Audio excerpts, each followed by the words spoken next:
Bonjour frères et sœurs.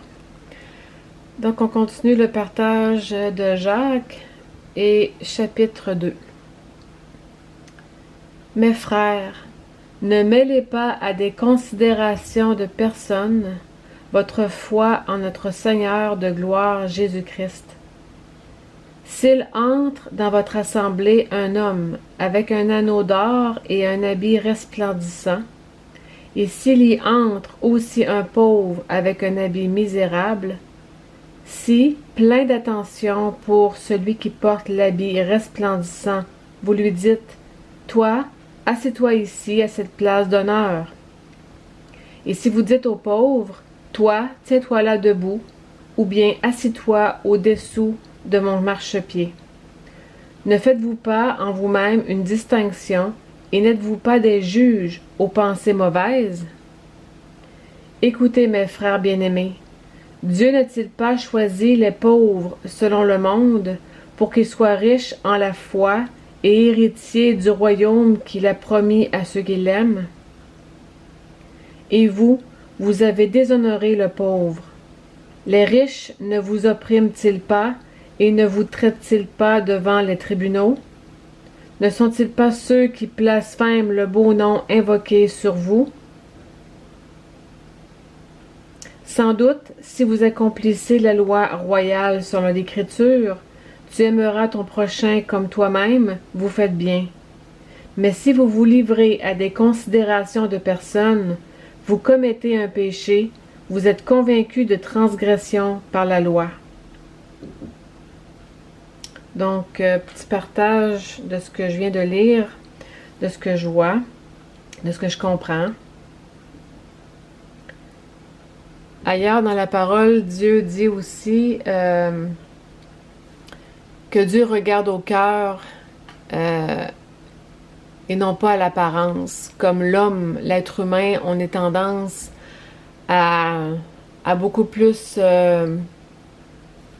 focusser sur l'apparence d'une personne, que ce soit l'apparence physique ou la façon dont la personne s'habille et ça vient des fois nous aider à prendre des décisions. Ça nous je cherche le mot, mais c'est ça. Donc ça doit pas l'apparence d'une personne selon la parole de ce que ça nous dit en plus nous influencer. C'est le mot que je cherchais. On est beaucoup influencé par l'apparence et c'est une grave erreur, très grave erreur parce que on peut vraiment se tromper. Donc c'est pas parce que quelqu'un est pauvre que ça veut dire qu'il n'y a rien à donner, il n'y a rien à offrir. Souvent ça va être justement le Seigneur il utilise les pauvres de ce monde et il en parle aussi dans les béatitudes. Les pauvres d'esprit. Donc, ça veut pas dire qu'il n'y a pas des enfants de Dieu qui sont riches, mais c'est plutôt rare quand même, parce que une autre place, quand Dieu dit dans les évangiles que le riche, c'est comme par la porte, comme dans le trou d'une aiguille. Là, donc, ça va être dur pour le riche de passer d'aller dans le royaume des cieux à cause de sa richesse, parce que la richesse, on le sait très bien, ce que ça produit, la richesse, l'orgueil va avec ça, on pense juste à notre argent, on est cupide, donc c'est ça. Donc même le riche, quand le jeune homme riche, quand il est allé vers Jésus, puis il dit dis-moi ce que je dois faire pour te suivre, puis il avait dit vends tout ce que tu as, puis viens suis-moi. Et il est parti tout triste parce que là il venait de lui dire de se débarrasser de sa richesse. C'est pas facile de se débarrasser de notre richesse pour suivre Jésus, c'est sûr et certain. Donc c'est ce que je vois aussi. Donc faire attention pour pas se laisser influencer. Parce que justement aussi quand un autre ce qui me vient à l'esprit, un verset qui dit que oups, pour l'hospitalité quand que le Seigneur il dit vous savez pas si vous avez accueilli des anges chez vous. Donc c'est pour ça que des fois, les pauvres, quand on voit quelqu'un, on sait même pas qui c'est la personne, seulement parce qu'on va regarder l'apparence, puis l'apparence nous attire pas. On peut savoir empêcher de rencontrer un ange que Dieu avait envoyé juste parce que on s'est fié à l'apparence. Donc Jésus, il est pas venu. Non, Jésus aurait très bien pu venir quand il est venu sur la terre, de venir en tant que dans des habits royaux, avec des chevaux, mais il a décidé d'être... Il n'y avait rien, Jésus. Jésus, il dormait souvent à l'extérieur, il n'était pas dans le confort du tout. Donc, c'était aussi un enseignement que Dieu voulait montrer. Jésus voulait montrer la simplicité, Jésus voulait montrer que... Pourtant, il aurait pu, parce que c'est le roi des rois. Il y a toutes les richesses, Jésus. Il aurait très bien pu faire en sorte de venir dans un corps humain où est-ce que il était dans la richesse absolue, mais non, il n'a pas voulu parce que justement, pour pas attirer le regard même son apparence physique, ça le dit qu'il n'y avait pas rien pour attirer le regard. Donc déjà, en ça a déjà un grand enseignement par rapport à ça, la richesse, la pauvreté. Donc, il faut être vigilant et de ne pas se laisser influencer par l'extérieur d'une personne, de ce qu'elle peut avoir l'air. De vraiment demander au Seigneur de nous donner du discernement par son Saint-Esprit. Ça va loin quand même cette pensée-là, parce que ça peut aller aussi même à penser par rapport à quelqu'un veut pour se trouver un conjointe, juste parce que on va s'arrêter à ce qu'on voit et on va pas aller plus loin parce que l'apparence de la personne sur le coup va pas nous plaire ou va pas être dans nos critères qu'on se fait. On va pas aller plus loin pour connaître la personne, puis on peut passer à côté de vraiment la personne que Dieu voulait.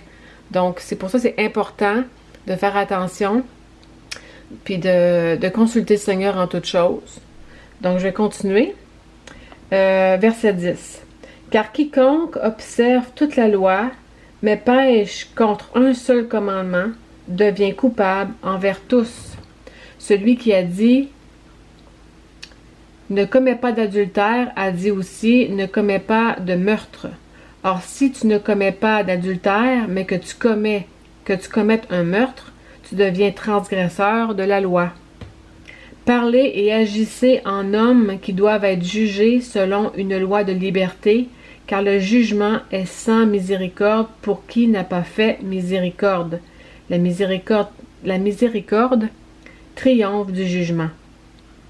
Mes frères, à quoi bon dire qu'on a la foi si l'on n'a pas les œuvres? Cette foi peut-elle sauver? Si un frère ou une sœur sont nus et manquent de la nourriture de chaque jour, et que l'un d'entre vous leur dise « Allez en paix, chauffez-vous et rassasiez-vous », sans leur donner ce qui est nécessaire au corps, à quoi cela sert-il? Il en est ainsi de la foi. Si elle n'a pas d'œuvre, elle est morte en elle-même. Mais quelqu'un dira, « Toi, tu as la foi, et moi, j'ai les œuvres. Montre-moi ta foi sans les œuvres, et moi, par mes œuvres, je te montrerai ma foi. Tu crois qu'il y a un seul Dieu? Tu fais bien. Les démons le croient aussi, et ils tremblent. » Ça, j'ai toujours trouvé ce verset assez intéressant quand même, parce que les démons tremblent. Les démons savent qu'il y a un Dieu. Donc, c'est pour ça que le domaine, Satan et ses démons vont tout faire pour faire en sorte que les gens ne croient pas en Dieu. Vont croire à tout ce qui est la science. Les scientifiques disent « Oh non, il n'y a pas de Dieu, tout s'est fait par un Big Bang. » Oh là là, ça c'est un autre sujet qui me tient à cœur, un jour peut-être en parler, mais donc ça dit Dieu, les démons croient qu'il y a un Dieu et ils tremblent. Est-ce que nous on tremble? Avoir la crainte de Dieu, de savoir que Dieu est là et donc les gens, il y a beaucoup de gens qui ne croient pas en Dieu du tout. Donc, ça montre qu'ici, les démons, ils savent qu'il y a Dieu, ils savent et ils tremblent. Donc, qu'on puisse prier davantage pour les gens inconvertis pour que le Seigneur ouvre les yeux des gens parce que c'est la réalité, c'est très vrai. Verset 20. Mais veux-tu comprendre, homme vain, que la foi sans les œuvres est stérile? Abraham, notre père, ne fut-il pas justifié par les œuvres pour avoir offert son fils Isaac sur l'autel? Oui, c'est ça, Abraham, il n'y avait pas non seulement la foi, mais c'est ça, il y avait les œuvres qu'il avait avec la foi. Il a démontré qu'il avait la foi en allant jusqu'à vraiment obéir, à mettre Isaac sur l'autel, à lever la main avec son couteau pour pouvoir l'offrir en sacrifice. Il est allé jusque-là, mais Dieu l'a arrêté.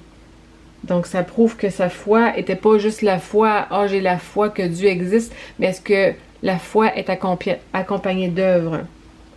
Verset 22. « Tu vois que la foi agissait avec ses œuvres et que par les œuvres sa foi fut rendue parfaite.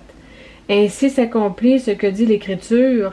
Abraham crut à Dieu et cela lui fut compté comme justice et il fut appelé ami de Dieu.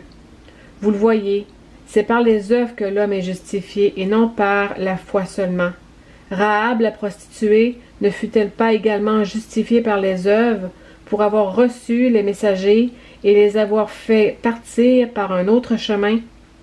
Comme le corps sans esprit est mort, de même la foi sans les œuvres est morte.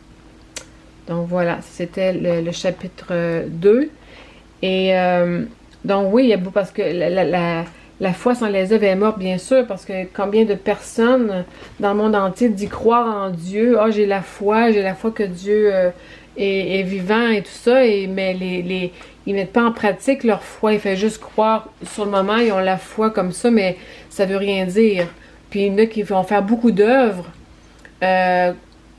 sans nécessairement avoir la foi, ils font les œuvres, mais ça veut pas dire parce qu'ils font des œuvres de charité qui sont en train de beaucoup d'inconvertis vont faire des œuvres de bénévolat ou pour aider les pauvres, les orphelins, les veuves et tout ça. Mais ça, ce qu'ils font va pas faire en sorte qu'ils vont être sauvés à cause de leurs œuvres. Ils n'ont pas la foi. Donc, ils font les œuvres, mais sans la foi, ainsi de suite. Donc, c'était la fin du partage de Jacques 2. Je vais revenir dès que possible pour le partage de Jacques 3. Donc, que Dieu vous bénisse et vous ouvre les yeux et vous enseigne et vous fortifie.